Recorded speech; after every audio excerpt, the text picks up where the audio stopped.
जोहार गे सनम को इन गे मकरो मुर्मू इन्या नवा मकरो मुर्मू सर यूट्यूब चैनल ते जो को सगुन अतंग दाराम मेना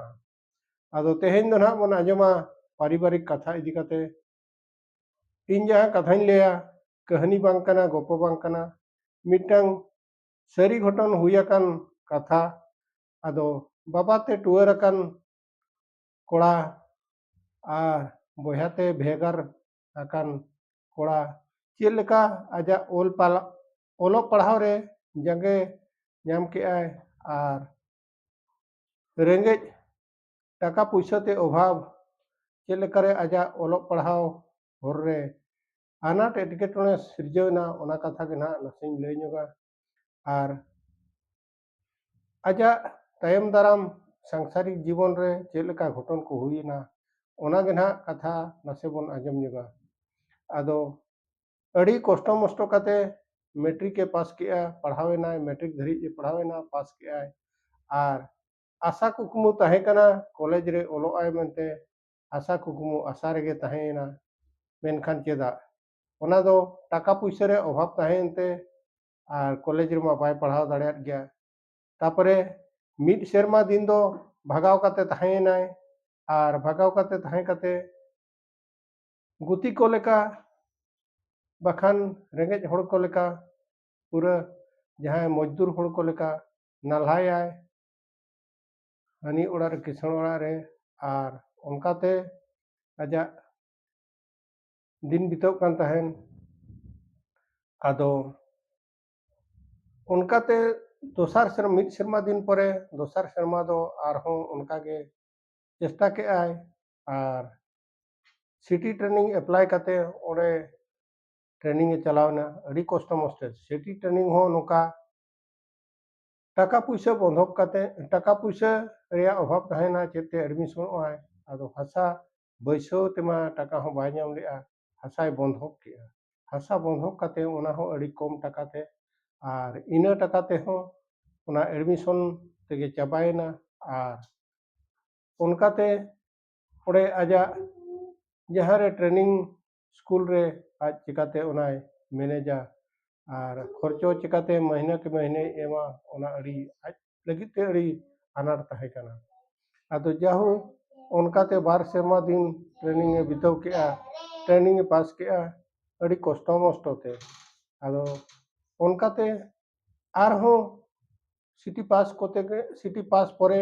आरहो मिड सेरमा दिन दो तांगे हुया दिया उनका लोगन चक्री को बांग जाम लेना आरहो उनका के नाल्हायाय अरे जोमा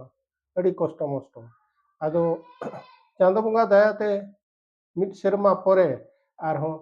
ओना मास्टर चक्री नाम के मास्टर चक्री नाम परे आदो आजा अपॉइंटमेंट माने बहाली हुईना प्रथम चक्री ताय बुरु दिसम रे आदो बुरु दिसम रे चक्री हुईन परे आदो बारपे सेमा चक्री परे आर हो आज हो उहर के नितो मा हरा जुवान गे आर नो चक्री हो नाम के इन्या जगह ते इन असूल कटेजना इन लगी जुरी दरकारोआ चिकाते इन मा पखान नोका ओड़ा रे एंगात समुज आर ओकोय हो बनु को आर बापला कते बहु मा आज लगी ते मुश्किल गया आदो चेष्टा के आय जहां लेका तेगे बहु आज लगे नेल कते अगुयाय आदो उनकाते हाट रे नेपेल बखान नोका पता करे नेपेल जहां रे नेल कते ओना आज ए बचाव कते नुई पलन इन लगी ते नपाय होड़ हुयुआ आदो गुण चरित व्यवहार स्वभाव बांग बढ़ाय कते गे उनी मा अगु केदिया अगु परे आजा सांसारिक जीवन रे अड़ीगान अनाट हेजना जखन अकिन नहर को चलाव को आर नहर चलाव कते जखन आर की रुआड़ा ओंडे लगने जो उनी बाई रुआड़ होदोआ अड़ीगान ओंडेन को होड़ा माने लगन के तो बाय लगनोआ आको ओड़ा खन आराम चेक चिकाया आर नुया उहर तहेना आज मा स्कूल कमी ताय स्कूल रे यदि ठीक समय रे आज बाय एटेंडा एनखान पासे विजिट को परिदर्शन को उनको को यदि को चेक नाम लेखान आज एबसेंट मेनाय मेते आर उना कष्टते चक्री नाम को आर चक्री गिताय आजा तिंगु कटेजो रे दाड़े कना आर ओना चक्री मिद धाव आरहों हाथो छोड़ा लेखान आरहों उनका गे जला जंजाल रे तहनाय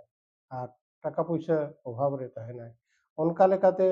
उनिया गुण चरित्र स्वभाव को बांग बड़ाय कते उनी दो उनका आरहों जखने अगुई kana मिद दिन रे कथा आरहों जखन onte rege na डेरा बसा एनखान उनकिन किन हिजुआ होरते उनी उनका गे किछि गान रगिते अड़िसते बाय लगनोग खातिर चेद को मिद बार पद कथाय रोड़ाया रगिते एनखान उनी उसराय घने घने उसराय एनखान होर रगे दुड़ुबाय आर ओंडे खन बांग दो साइकेल करे और दे दे मोटरसाइकेल रे और दे जे ओना मा बाय हुआ उसर अकन होर दो चिकातेम और दे जे आर चिकातेम कथा तेमा बाय मानाव कना उनका तेगे अड़ी एटकेटोणे रे पड़ाव कनाय तापरे उनकिना जला जंजाड़ नौका दिन के दिन बढ़ाव इदीना दिन गे उसराय दिन गे नीराय नो नौका कथा आदो नोआ को अड़ी बड़ी हुई कना आदो नोआ सोशल मीडिया माध्यम ती मेता कुना जहां गे ना अरी पे संसारिका आपे जहां लगिते जुरीपरी बेनावे लगित आमा सांसारिक जीवन बेनावा उनिया गुण चरित्र स्वभाव ता जतो ठिका कते बापला पे बाबू आर बाखान दो अड़ी हालत रे उनी लेका पे ᱧᱩᱨᱩᱜᱼᱟ आर जहां नौका उसरा जे अरिया उनी कुड़ी दो अड़ी मुश्किल गया आर आबो संतार रे उना मुश्किला नोआ दो लईते हो बाय लई चाबाआ आर आबो संतार मा जदि बाय दोहोय कना आलो दोहोय मा आर हो बाखान उनी लगिते अड़ी गान एटकेटोणे ᱧᱩᱨ दाड़ेया आर ओना ढोड़ा रे आरो खाजो दाड़ेया उनका हो पावर मेनाआ आदो ओना को तीना दोष तीना गलती तहन कना कोड़ा ठेन ओना मा बाको तुला पलेया कुड़ी आज दबिया माने ओना गे को मेना होय पालन सरीगे नौका हरकतो कनाय नौका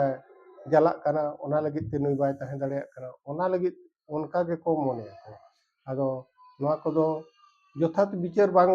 ᱧᱟᱢ काते उनी कोड़ा अड़ी जुरे हलो कोचोआ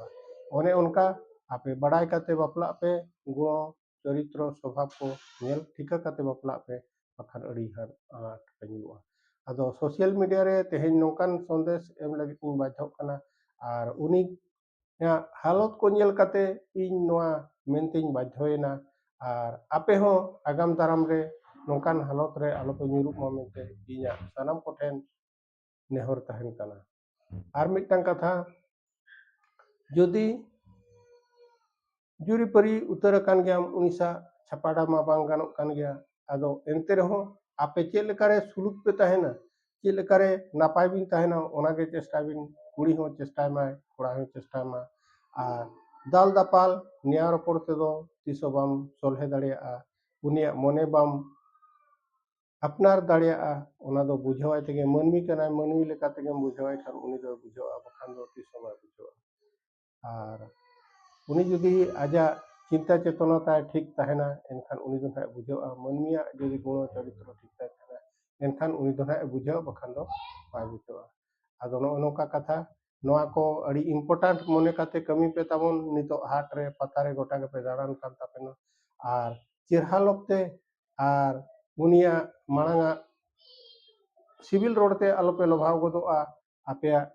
जतोआ सूत्रो आजा गुण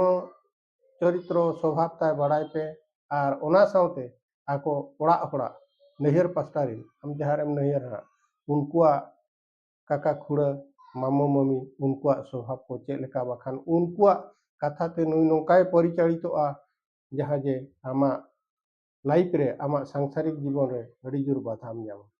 आदो नोआ को हुसियार ते पे तहना आ नोआ को कथा ढेर बन जस्तिया नीना रेगे तेहेन जो कथाñ मुचादेआ मा तबे सानाम को जोहार।